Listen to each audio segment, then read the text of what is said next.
AM 590, KXSP Omaha's ESPN Radio. It's time for the Metro's only racing talk show.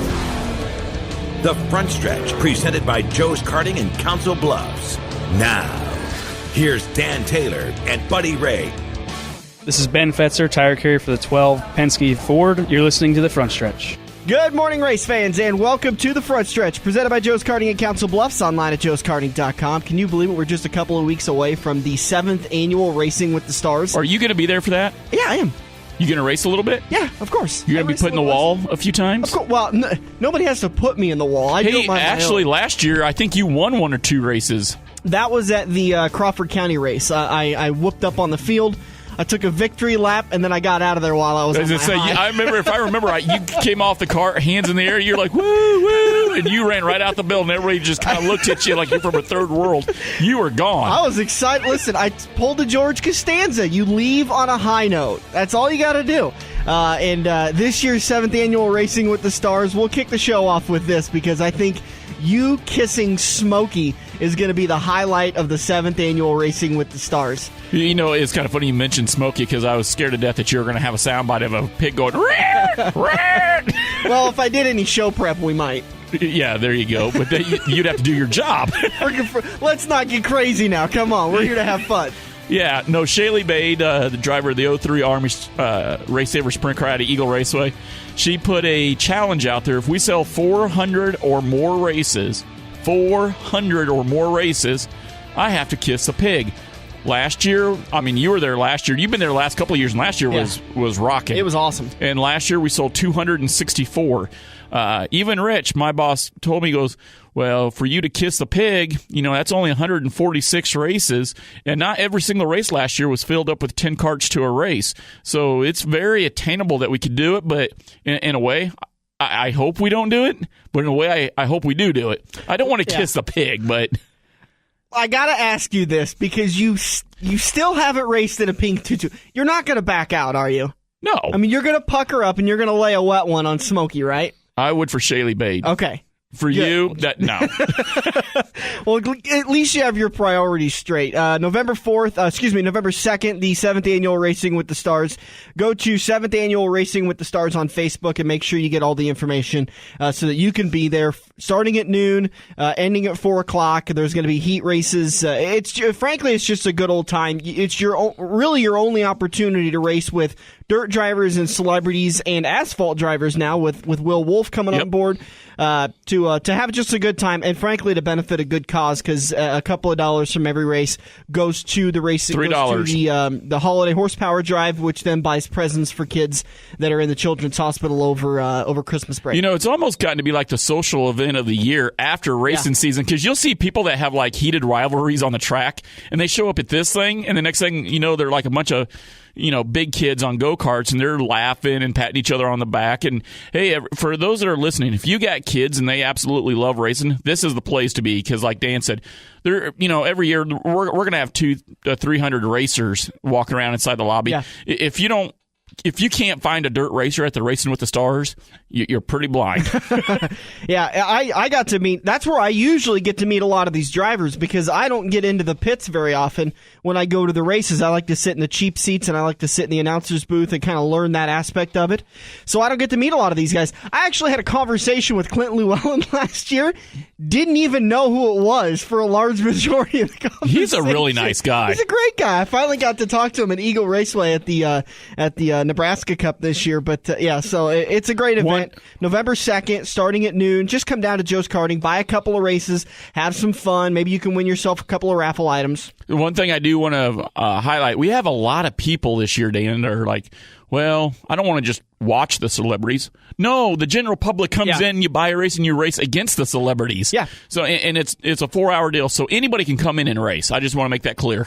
Let's move on to the race at Talladega Super Speedway. Did you get a chance to watch it? I got to watch about the first 75% of it, and then I had to head home, and I literally missed the last 40 laps. I was like, go figure. You missed the most important part. I know.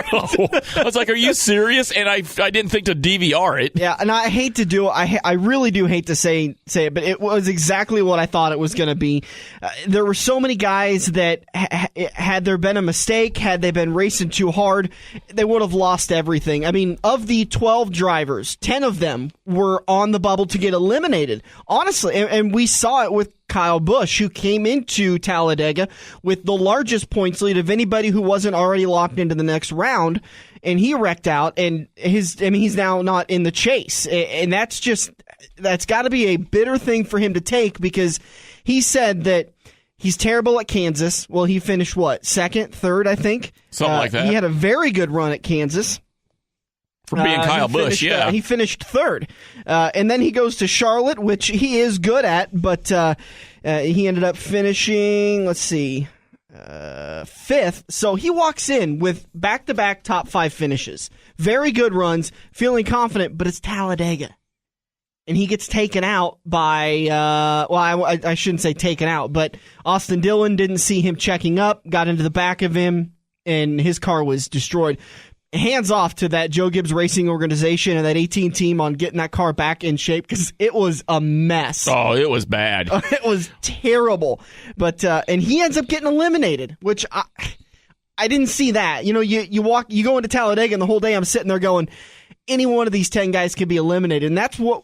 I guess, but you didn't expect Kyle Busch to be eliminated. I seriously thought Junior and Johnson both would have been eliminated, and that happened. Yep. I seen that coming. I figured Kyle Busch would have been a top 5, and he'd be going on to the next round. Yeah. I saw a lot of these guys playing it safe, which they did, and then there was the guys like Dale, like Matt Kenseth. Boy, was Casey Dale Kane, on a mission? And Jimmy Johnson that were just mixing it up. They had to win that race. Matt Kenseth just had to finish pretty good. He was I think he was 17 points behind. So he wasn't necessarily locked in, but he ends up getting in because Brad Keselowski wins the race. So Brad opens up that opportunity. Kane drops down, and Kenseth gets in, and Kenseth also had a pretty good finish. Here is your top finishers for Talladega Super Speedway. Last weekend's race, Brad Keselowski gets the win, coming home runner-up, and how about that? I waited that entire last corner and a half. Coming along the backstretch, I just waited for Matt Kenseth to dump Brad Keselowski and to pay him back for Charlotte last weekend. But either he didn't or he couldn't. I haven't been able to figure out which one is the true matter, the true statement. But Clint Bowyer, Landon Castle. How about Landon Castle? Not just a good finish because 25 cars wrecked out or there was a big pile up at the end and he was able to get through without any scrapes. He actually held his own for that last 10 laps or so. Very good run for Landon Castle. Ryan Newman comes home 5th. Travis Kvapil, another one who came home with a good finish. In 6th place, Kurt Busch 7th. Marcus Ambrose 8th. Kevin Harvick 9th. Casey Mears rounds out your top 10. The way it went for the Chasers, Kyle Busch, who was eliminated, finished 40th. Dale Jr. finished 31st. He was also eliminated from the chase. Jeff Gordon finished 22nd. Jimmy Johnson 24th. Jimmy was eliminated, and then the last car eliminated, Casey Kane, finished 12th. Let me ask you something. What do you think of this grid chase format so far? I love it. You love it. I love it. And the only reason why I'm asking is because immediately, as soon as I got home, I literally missed the end of the race by like 5 minutes. Yeah. And so I get on my Facebook, and the NASCAR feeds on Facebook are just blown up, and people are like, "Oh, this is boring. This is not interesting." Well, Talladega people, I'm sorry to tell you that. Had there been no chase grid format, so and so would be leading the points, yada yada yada yada yada. Yep. You know what it did for me? Now, I'm not going to shy away from the fact I've mentioned on the show in the last 3-4 years that we've been doing the front stretch. I don't watch every single NASCAR race. Mm-hmm. I watch enough to be dangerous so I can hold a conversation about it. But the Talladega race, I've always liked the big restrictor plate races. But I'm sitting there, I'm telling my wife, we don't need to go. I need to watch the last part of the race. Watch the end of it. Because there's 4 guys who are going to be eliminated, and you're like, well, which 4 guys is it? And it was keeping my attention. So now you get into the chase, and it's keeping your attention, and I love that about NASCAR. Otherwise, the big name teams that have millions and millions of dollars to burn, well, they're just going to be your perennial top 5 teams week in and week out. Yep. That's what I love about the grid format. I think NASCAR, and I don't always say that NASCAR does everything right, but this grid format is one of the coolest things I've ever seen. The other thing I love about this, all other elimination formats, I remember reading, listening to Colin Cowherd on ESPN during the week here on AM 590 a few years ago, and he talked about how baseball and basketball both suffer when the major market teams are eliminated from the playoffs. the New York Knicks and the LA Lakers aren't in the championship game for the NBA, ratings are going to plummet because that's your two major markets, New York Yankees or the Dodgers or the Cubs or Boston. If those teams, your major market teams, aren't in there, then ratings are going to plummet. The great thing about NASCAR, Dale Jr., Jimmy Johnson, Casey Kane, Kyle Busch, they obviously can't win the championship, but they're still there today at Martinsville. They're still racing. Me, as a Tony Stewart fan, I lose a little bit of interest because my guy's not vying for the championship. I was so enthralled in the championship in 2011. I watched every single lap. I was nail-biting and everything of that chase format. Great, you lose that a little bit, but I still get to watch my guy race. It's funny that you mentioned smoke, because when we were at Kansas and I was walking around with those Cindy's track crackers letting everybody try them, here's the one thing I found out about NASCAR fans versus the NBA, NFL. In the NBA, NFL, soccer, whatever other baseball, you have your diehard Royals fans. You have your diehard Chiefs fans. But when you're Bronco fans, I don't know a Bronco fan. I literally don't know of a Bronco fan that has another team that they like. They are solely diehard Broncos. Yeah. But now in NASCAR, it's a little different. You got 43 teams on the field. I met guys, hey, we're a Michael Waltrip fan, or hey, we are a Stuart Haas fan. But if Stuart Haas doesn't do good, well, we're rooting for JGR teams then. Yeah. So they have their second and third favorite teams. I was like, that's kind of cool. Well, let's take Jim Laughlin, who's one of the Pick'ems contestants and a big-time supporter of this show. I asked him when the announcement came out that Carl Edwards was moving to Joe Gibbs Racing. He's a huge Ford fan, and he roots for about any Ford driver out there because they're a blue oval driver. And I said, what are you going to do now? And he says, well, I got to go with my boy because I'm Carl Edwards, but I'm always going to be a Roush Fenway fan. I'm always going to be a Ford fan. So when they begin to separate like that, when things begin to fracture, and all of a sudden Carl Edwards, who's always been in the 99, you got so much 99 gear, you got so much Ford gear and Fastenal and all these, and now he's going over to be the driver of the number 19 car for Joe Gibbs Racing, and he's going to be a Toyota car. There's a little bit of conflict there, but you stick with your boy. And me, I'm a Tony Stewart fan, but I also love Kyle Busch. The driver, Kyle Busch. I don't like the personality, Kyle Busch. I like Danica Patrick. I like Tony Stewart. I'm all right with Kurt Busch. I'm mostly a Stuart Haas racing fan.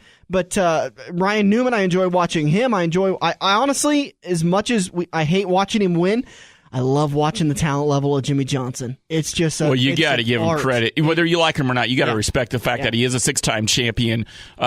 He is really good at what he does. Funny that you mentioned Danica, though. I'm also seeing reports on Facebook from a lot of NASCAR syndicates. Next year will be her third season in a Cup car. Does she have a lot of room to go, and does she have a lot to prove next year before she worries about, am I going to have a ride or not? Nah, I think she's doing just fine. I think she's maybe a little bit behind schedule for the progression they're looking for, but I think she's doing really well. She held her own at Talladega on Sunday. She's begun doing exactly what we talk to a lot of these dirt drivers about doing. When you get out on the track, the first thing you need to worry about is finishing a race. Once you've consistently started finishing the race, you knock off top 20s. You get that done, top 15s. You get that done, top 10s. That's how you progress. And she has consistently gotten better and started to hold her own now that she's going back to tracks for second, third, and fourth times.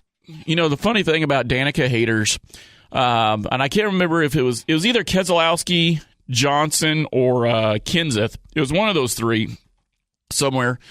They said the one thing that 90% of the people forget about Danica, when Danica came into the sport, how long has Matt Kenseth been driving a Cup car? Oh, boy. How long has Jimmy Johnson been driving a Cup car? How long has Gordon been driving a Cup car? You got guys in Cup that have been sitting there for 15, 20 years. You can't take somebody with 2 or 3 years of experience for the most part and say, okay, go run with the guys with 15, 20 years. No, it's actually Dale Jr. that was saying that. And I was like, you know what? I never thought about that. That's a good point. Now, you're going to have people every now and then that are just naturally gifted to play baseball or football or drive a Cup car. Right now, some agree with me, some disagree with me. I think Kyle Larson is the biggest thing to hit in Cup. I mean, he is, for his first year out, he is doing really, really good. Now, for the most part, to me, Kyle Larson's not your average everyday rookie. Yeah. But can he beat Danica? Yes. But with that being said, is Danica progressing just fine? Absolutely. I also saw something a few months ago about the number of drivers that have successfully transitioned from IndyCar and open wheel to stock car and fender racing, closed wheel, is 5, maybe 5. Yeah. Tony Stewart is the most successful that I know of. Oh, by far. And then to go from that kind of a car that it's so precise and there is so much technology, so much more technology in making sure that your car sticks, that it's a completely different style of driving. And big news for her this week is that her and Kurt Busch are switching teams. Why do you think that is? I've seen that too. I think that with the statements Gene Haas made after Talladega, kind of made you wonder that they were just. I think they're really looking at their organization and they're saying, well, I think Tony Gibson's personality would actually fit better on Kurt's team, and I think Chad Knaust. No, I'm getting his name wrong. The crew chief for Kurt Busch. It's Knaust or something like. He'd be better over here with Danica. They're just making an organizational shift because I was really surprised at Gene Haas's statements that he felt like Kevin Harvick and Kurt Busch could have done much better this year.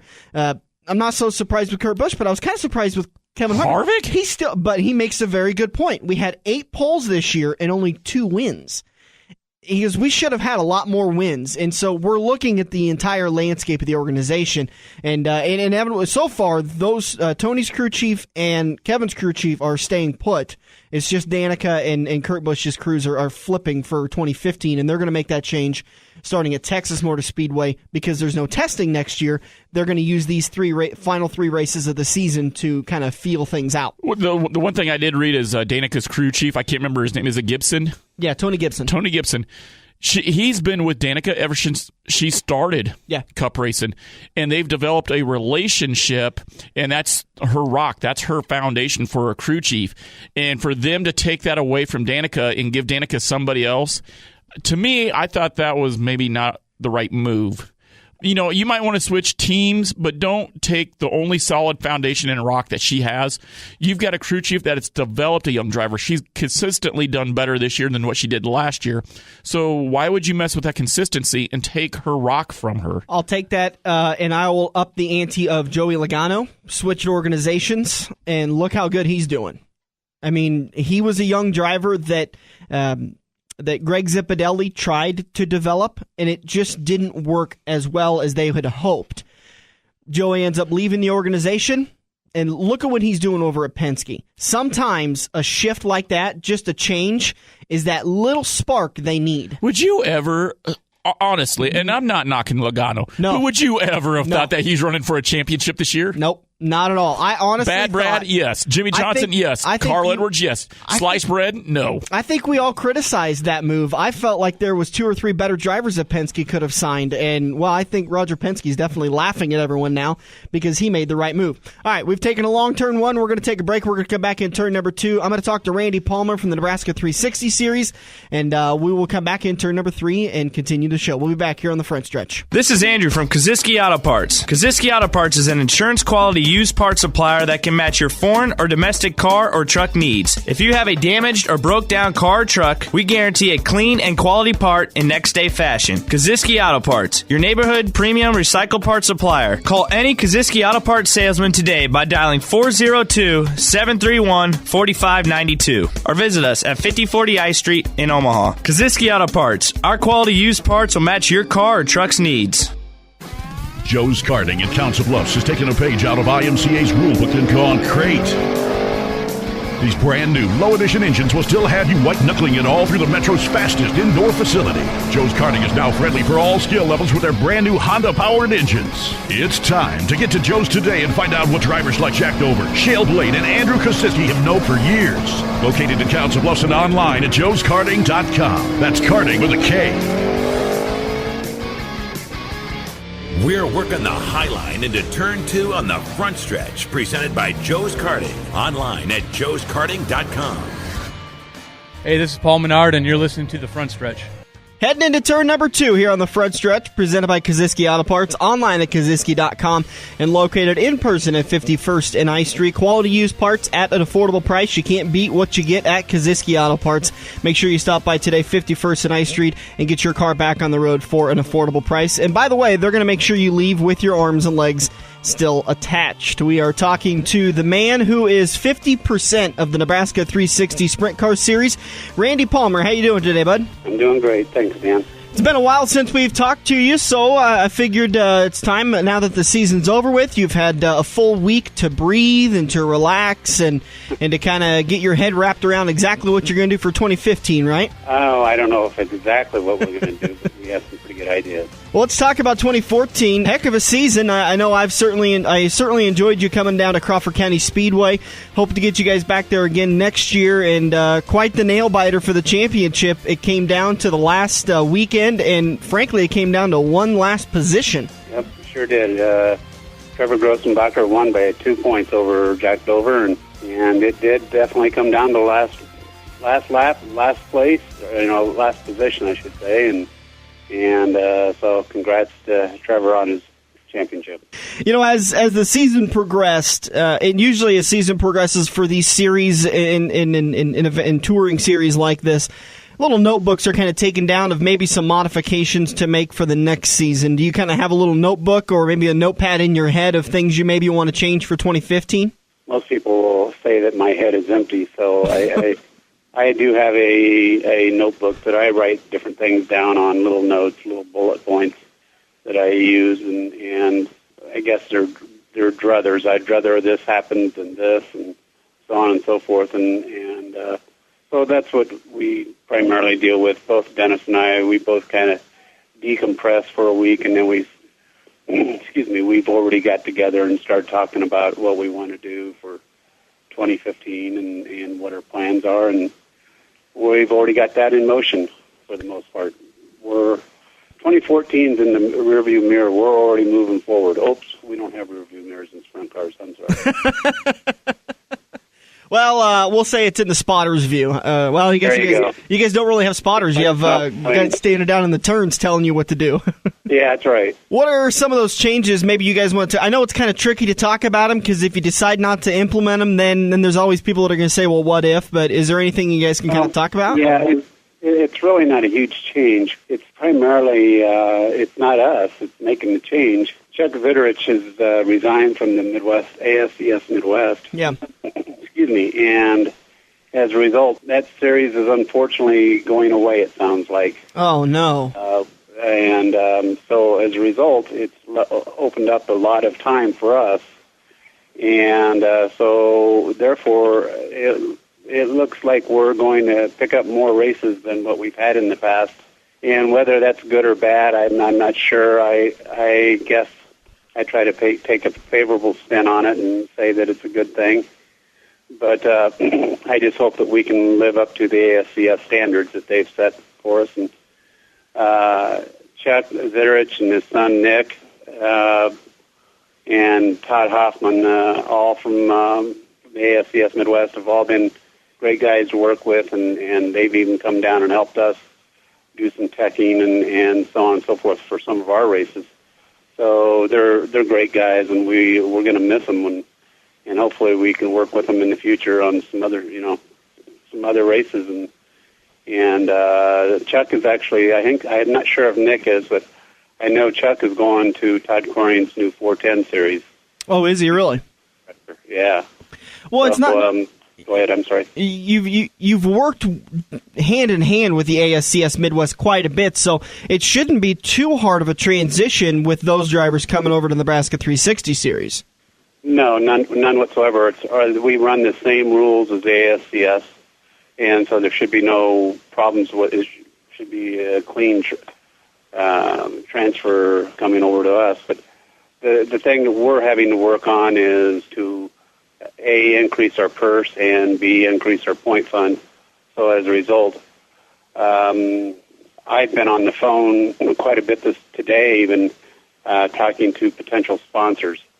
And so we're making some progress there, and I'm really excited and pleased to announce that we already have Carpetland back on board as our primary sponsor.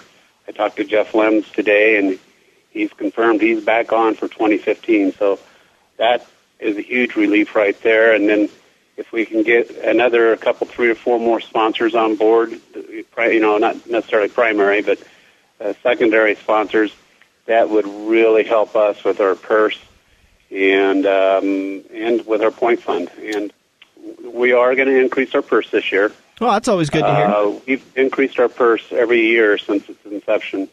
We started off originally with about $6,500, I believe, was what we started off with, because that's what the Eagle was paying the 360s at the time. Our series ended out there, and then we bumped it up last year. It was I think it was just shy of $8,000 on average. We had some others that paid more, but and this next year, I believe it's going to be roughly $9,200 for the purse. So we're getting in line with what the ASCS was paying. They'll pay, we hope. This isn't set in stone, but we're working. If we get the sponsorship, we hope we do. We'll be paying $1,200 to win and $350 to start the A feature. Well, ASCS Midwest. The ASCS Midwest was what it looked to me on the outside a fairly well-sponsored series. So it's got to be hopeful for you guys to be able to go over there and pick up, say, somebody like Casey's General Store, who was a big sponsor of that, and get them to come over and join the Nebraska 360 Sprint Car Series. Well, we've been in touch. In fact, we've been over. I don't want to say who we've talked to, but we've talked to several of the sponsors that have been around sponsoring different forms of car racing around in the Midwest, and so hopefully we can attract some of them. And the one thing that I guess we need to work on also is not only our point fund and our purse. I asked Joe Kosufsky this the other day. I said, Joe, what is best to help car counts, to have a good purse or a good point fund? And he said yes. So we're trying to hold our end up by increasing the purse and increasing the point fund. Now I hope we can get the teams to hold their end up and help us by having good car counts. We need to improve our car counts. That if there was anything that I was disappointed in, is we had a couple nights, Crawford County, for example, it being a midweek race kind of hurt us.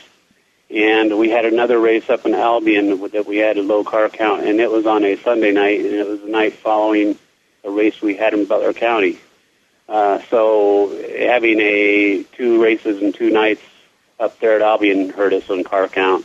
And then having the midweek up in Crawford County and guys having to be to work at 8 o'clock in the morning, I know a few guys stayed home because of that. So, if we can get those issues resolved and get guys that are concerned about their points and their point position, that they'll follow us anytime, anywhere to be there. That's what we really need. And if this is going to, Dennis and I have tried to stress to these teams that our future is now. If we're going to have a future, we have to have car counts now. We have to put on good shows now. And because if we don't have these good car counts, the tracks aren't going to have us back, and we have no future. So our future is now. We're talking with Randy Palmer of the Nebraska 360 Series. Randy, one of the biggest challenges that a lot of these drivers face is cost of running a team.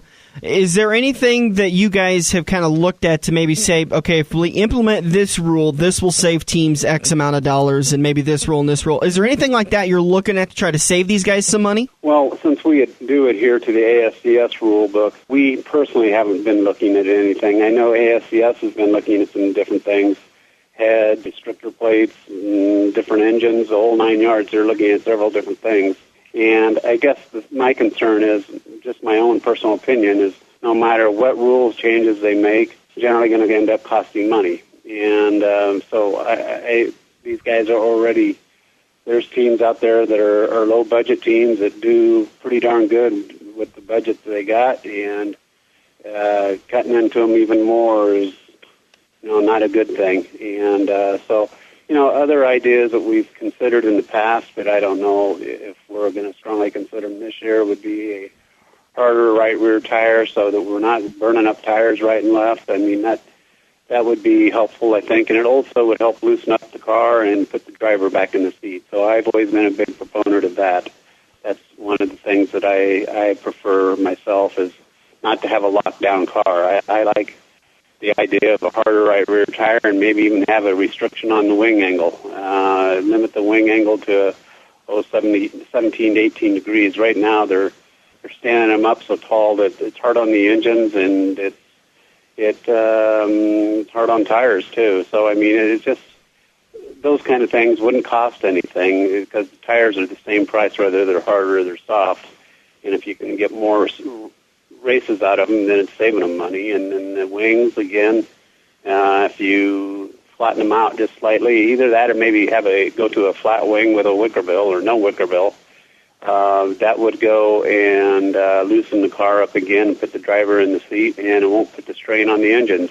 So you have to rebuild them every 25 shows. Mm-hmm. So, those are some things that are no cost or low cost changes that we may consider, but I'm not going to make promises. That's really not up to me. That's really up to our teams. We pretty much listen to what they tell us, and if they wish to go with those type of rules, that's definitely what we'll go with. But if they don't, then we'll stay with what we got. Randy Palmer of the Nebraska 360 Sprint Cars. Appreciate your time, Thanks, bud. Man. Have a good one. Thank you. All right, you too. Take care. And we'll be back in turn number 3. This is the Front Stretch, brought to you by Joe's Karting on AM 590, Omaha's ESPN Radio. If you love wings, if you love rings, and all kinds of other tempting things, great times, great food, get to Quaker Steak and Lube. Quaker Steak and Lube is the official watering hole for the Front Stretch and the best place to catch all the NASCAR action today. Open at 11 a.m. with delivery available to Council Bluffs. Great times, great food, get to Quaker Steak and Lube. Are you looking to book your next outing? Look no further than Joe's Karting in Council Bluffs. Located just north of Bass Pro Shop, Joe's Karting can handle outings of well over 100-plus people. Bachelor parties, corporate outings, team building, birthday parties, and much more. Give Buddy a call today and reserve your outing. Joe's will even work with local restaurants to cater your event. Book yours today at joeskarting.com. That's karting with a K. It's time to get to Joe's and find out what everyone already knows. Time to grab another tear-off and make your move. We're headed into Turn 3 on the Front Stretch, presented by Joe's Karting. Hi, my name's Ernie, and I'm security here at Kansas Speedway. I'm the guy that checks all your credentials and looks at all your tickets, and I'm the guy that kicked Buddy out last time he was here. You're listening to the Front Stretch. Heading into turn number 3 here on the Front Stretch, brought to you by Joe's Karting at Council Bluffs. Again, online at joeskarting.com. That's karting with a K. Hey. I always wondered, every time you say that, heading into Turn 2 or heading into Turn 3, yeah. I always get Days of Thunder in my mind. Are you on the high side or the bottom? Because I'm on the high side. Well, if you listen to the liner coming into the show, you know we go on the high side. Okay, all right. All right, pay attention. Well, that means I would have to, listen. I know. And ask my wife. I'm not very good at it. We got a little bit of time in the show before we head over into turn number 4 and wrap everything up, so we'll talk a little bit of NASCAR news and notes. Cheez-Its has signed a multi-year deal with Roush Fenway Racing to be the sponsor on the 16 car for Greg Biffle.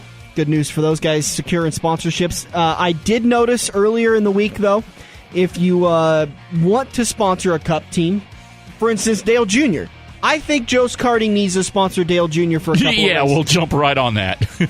I think going rate for a primary sponsorship, I can't find an exact number, but I've seen some roundabouts, and we'll take Dale Jr., for instance, calculate his worth into it. So if Joe's Karting wants to be a sponsor for Dale Jr. on the primary sponsorship for one race, probably around $750,000 to $1 million. I think that's reasonable, right? Yeah, you want that in cash or check or soybeans.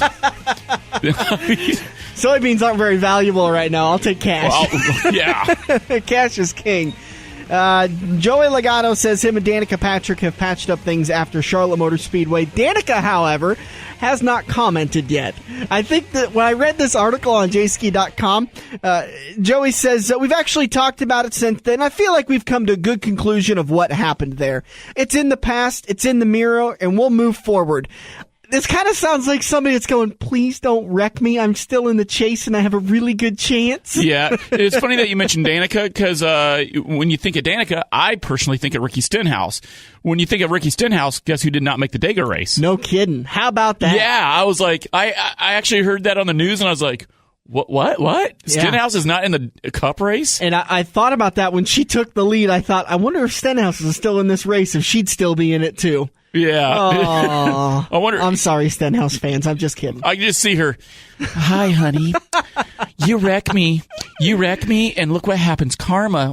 Well, that's a beep. That's it's you a didn't weird make thing. the Dega race, honey. I didn't much care. I don't know. Talladega qualifying, Super Speedway qualifying. They got some work to do in the off season. Oh, I love it. Well, the strategy bit them is the reason why they didn't make it. Well, they use a group qualifying, and oh man, I love Cup restrictor plate races. Speaking of Talladega, Ryan Newman's car failed post-race inspection. Ride heights, wasn't it? The rear of the car, both left side and right side, were too low when it went through post-race inspection. Didn't he get in a wreck, though? He did. Lap 102, Ryan Newman was involved in a wreck.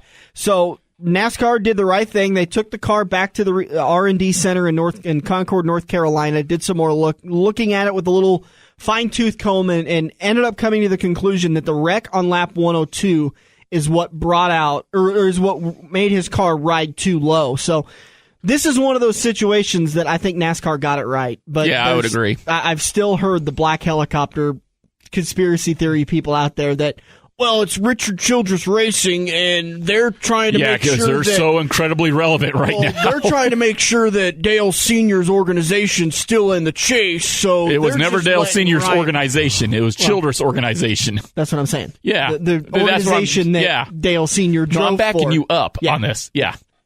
Well, come on. The fact, I love the conspiracy. I love hearing these things. I'm just waiting to figure out the conspiracy theory between, I love the conspiracy theories is why Dale Jr. got eliminated. Because if NASCAR's trying to bolster the ratings, the last thing you do is eliminate your most popular driver. And I hate to break it to you guys, but the second most popular driver in the sport right now is Danica Patrick. And I think if she was the second most popular driver in the sport, and if maybe NASCAR was rigging things, she'd make the chase. Yeah, you think? But oh no.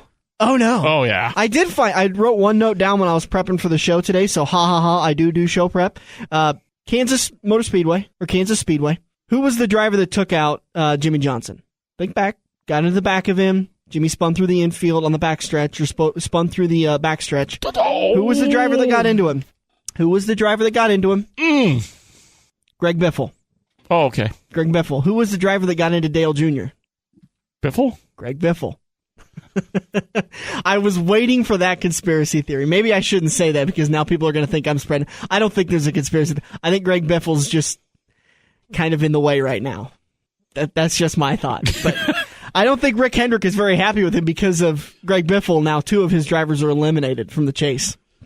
But back to the Ryan Newman failing post-race inspection. I was really happy. I think NASCAR got it right. Very good job for that.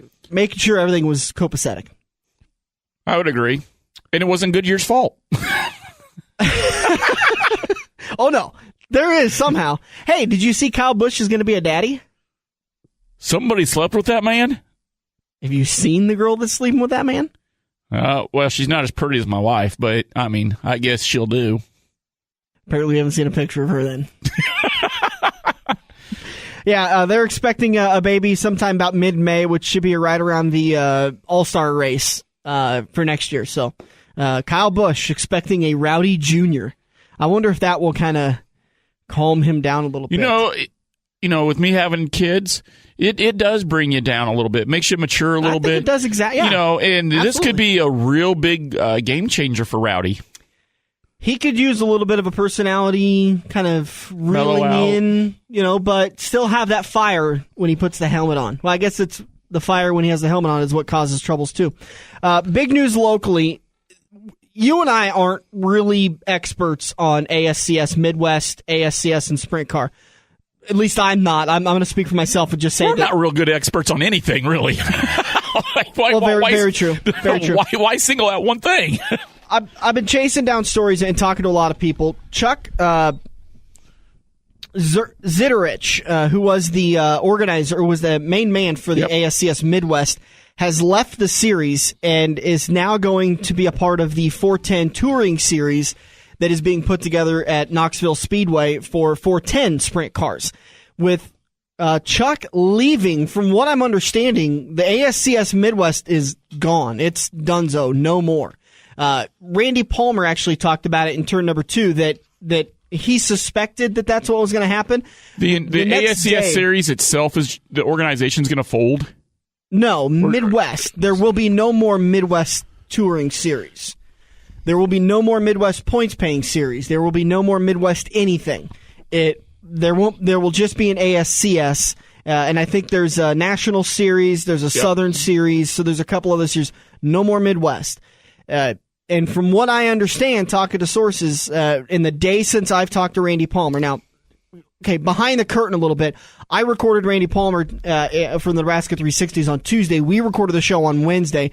Since then, I'm on the phone with a couple of people trying to track the story down and get some understanding on it. But 360 sprint cars are going to be hard to come by since the ASCS Midwest is gone. From what I understand, the top 10 drivers of the ASCS Midwest are now switching to the 410 series, and the bottom side of those drivers are going to switch to 305s, Race Saver 305s.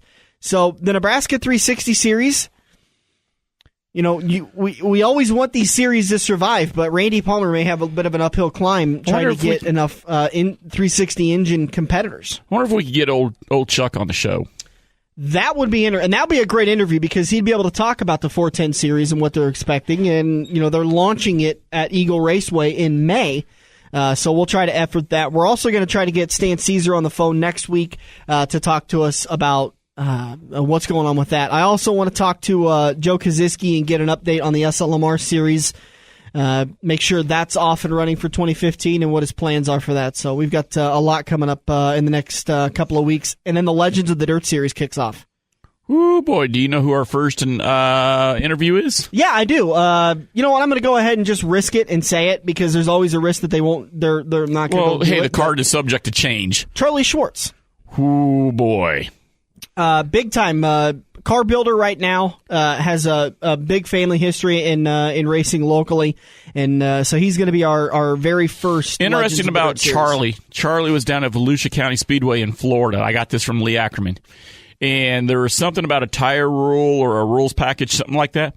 And we'll have to ask Charlie about this. He was holding a sledgehammer or something up on top of the car, and he goes, "Boys, we're not going to run this race." And he held the whole field off. I mean, it was quite the deal. Huh. Charlie is known for being he's a really cool guy, but he's really controversial. Yeah. Well, that's fun. We need a little controversy on this show.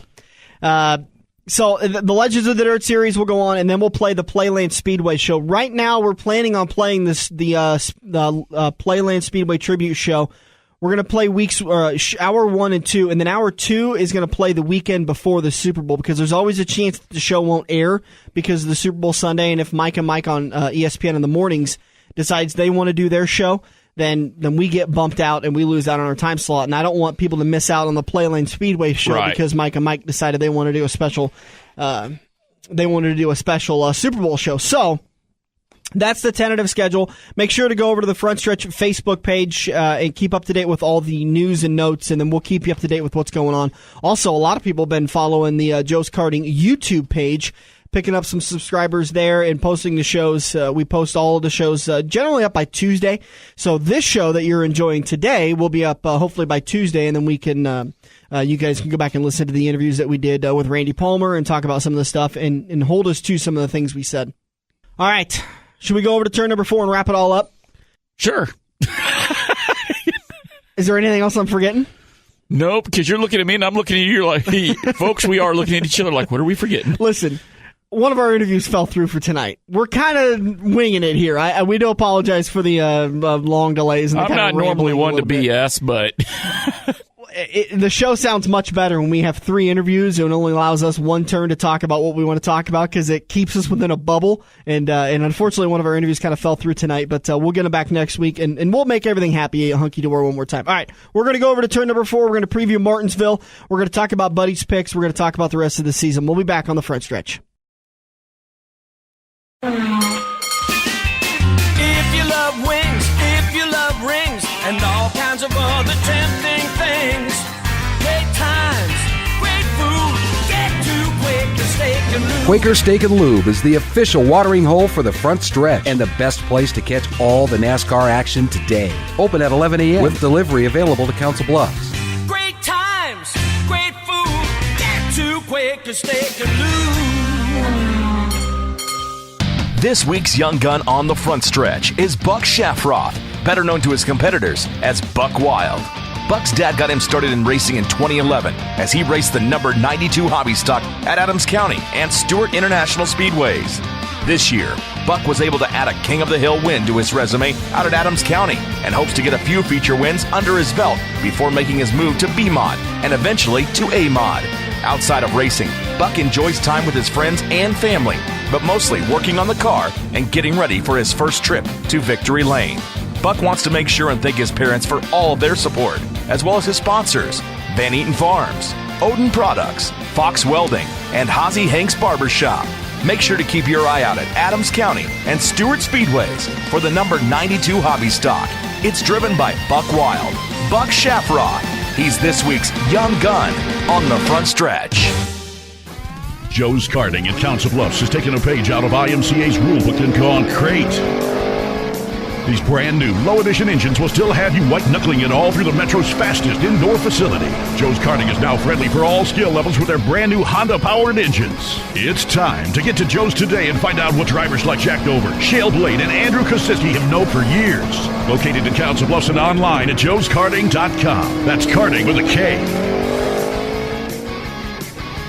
Get ready for the victory lap as we make our way into Turn 4 on the front stretch. Presented by Joe's Karting. Online at joeskarting.com.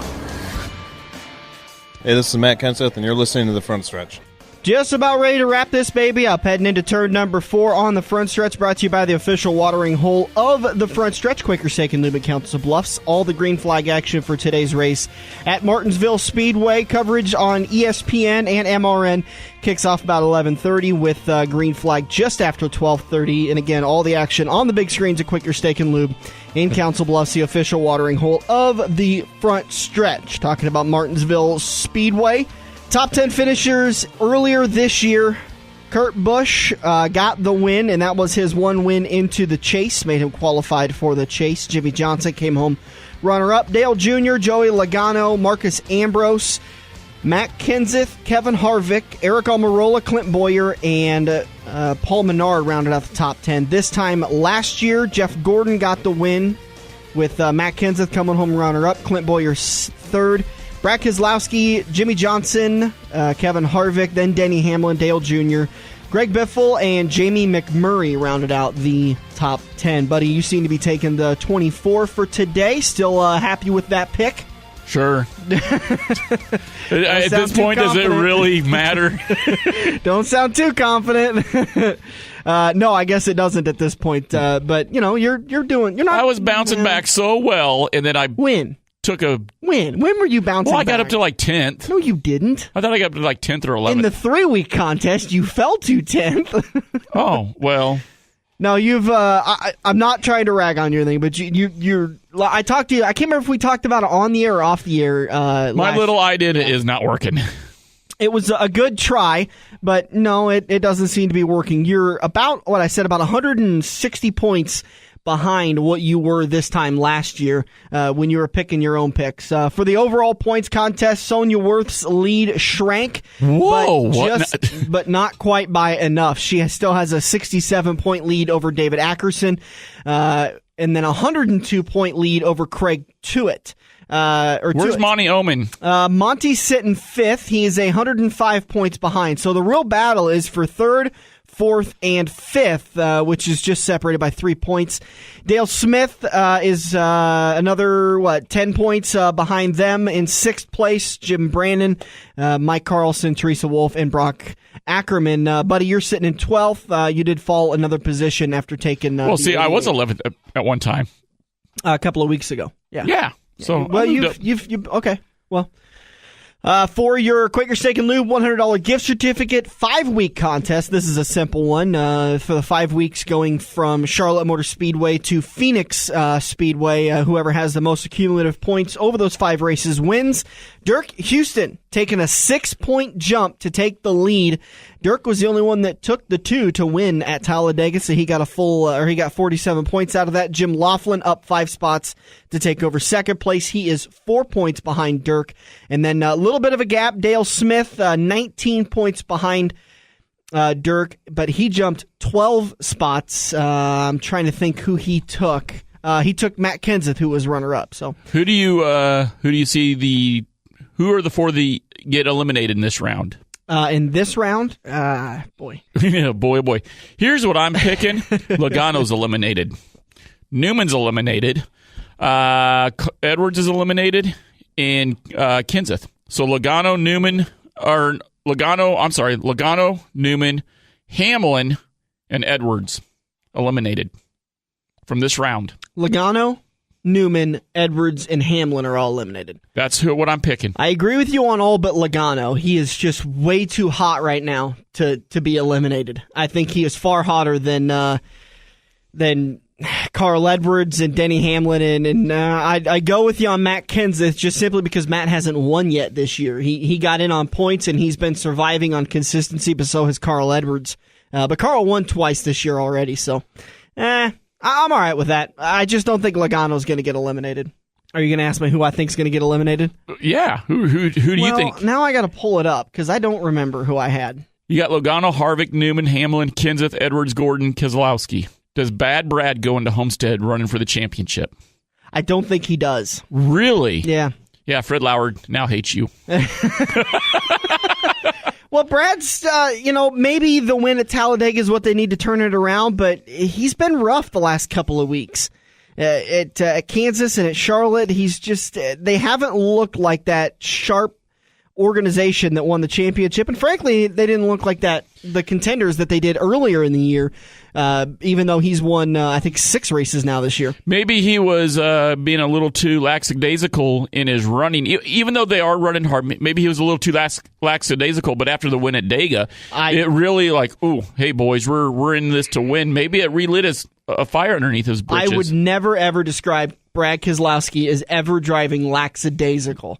That man, as much as I don't care for him and his personality, he is one of the most up-on-the-wheel drivers that is out there.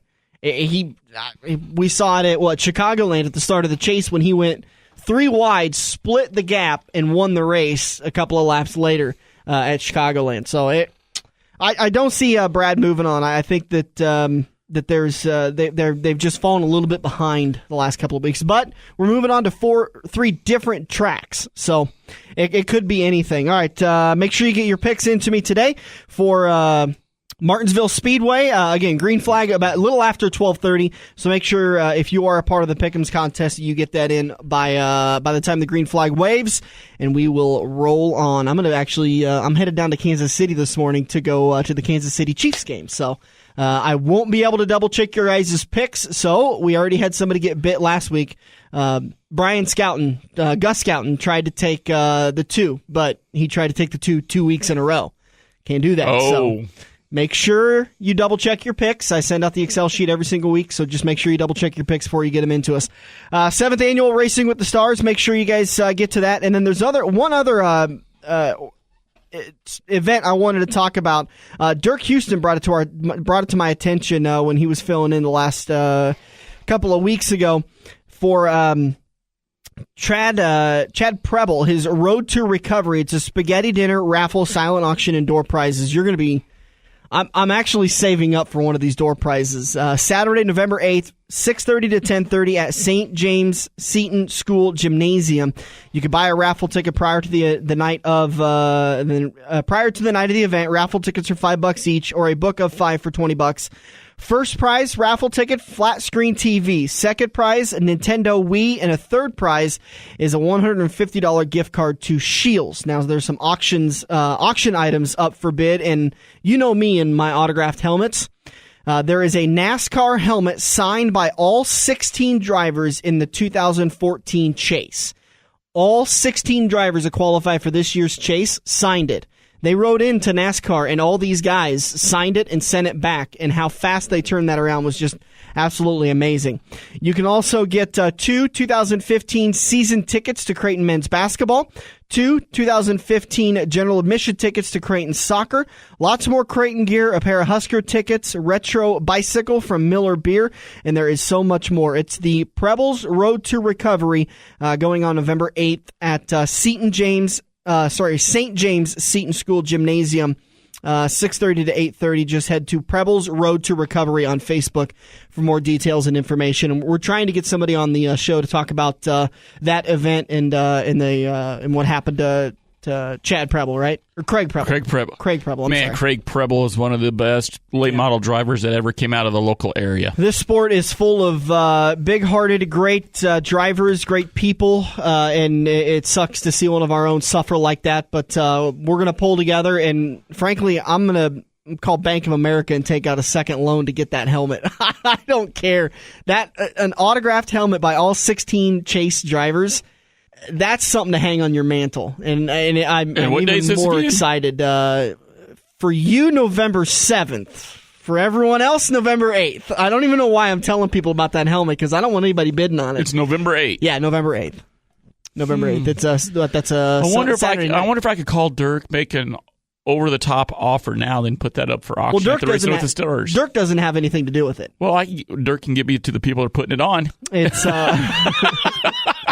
See, if you do a little foreshadowing, we could get that stuff when we go to Kansas. But I've tried to tell you. No, I've tried to tell you 3 years in a row, and every year you're like, why didn't I do this? Anyways, enough of our bickering for the year. Prebbles Road to Recovery, Saturday, November 8th, 6:30 to 10:30. Get to Facebook and get more information on that. We shared it on the Front Stretch Facebook page, so you can get all the information, all of that. Anything left we got to talk about today? I think we covered it all. I think we're just about covered it all. I'm ready to go watch me some NASCAR racing. Man alive. Martinsville Speedway should be a good race. I say should be because you could never completely count it. It could be one of those just everyone stays clean and green, and we go all the way through the race.